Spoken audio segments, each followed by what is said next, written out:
Most of you would agree with me that this November period for Zimbabweans was supposed to be a cause for celebration, celebrating our freedom, our redemption, and our emancipation.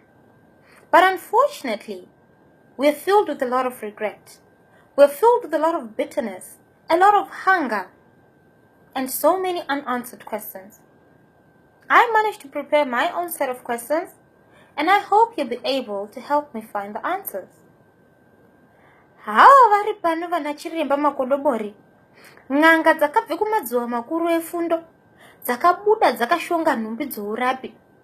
Waripowo wana mazvikokota vemweya, afundisi, maprofita nana madzibaba, neavo vanotaura neadzimu.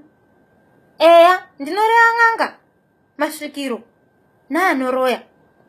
Wese watirundwa hanawo sadza, mazuva ese tichibatsirana kuchema nhamo.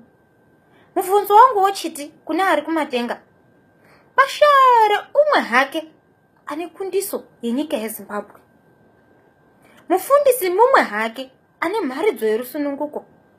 Muprofita mumwe hake anozvipira kunhonga tsono nemo tiziye kwatiri kuenda nezvatinofanira kunge tichiita.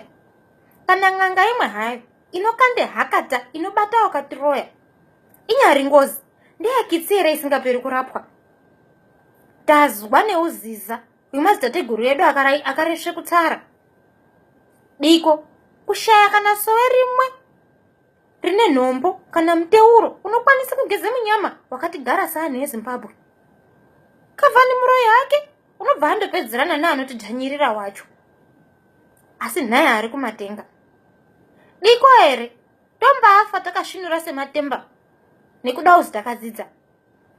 Iwo madhigirii nemathemomita atakadai ombaatiparira. Kuda kuzi takadzikama kombaatichemedza.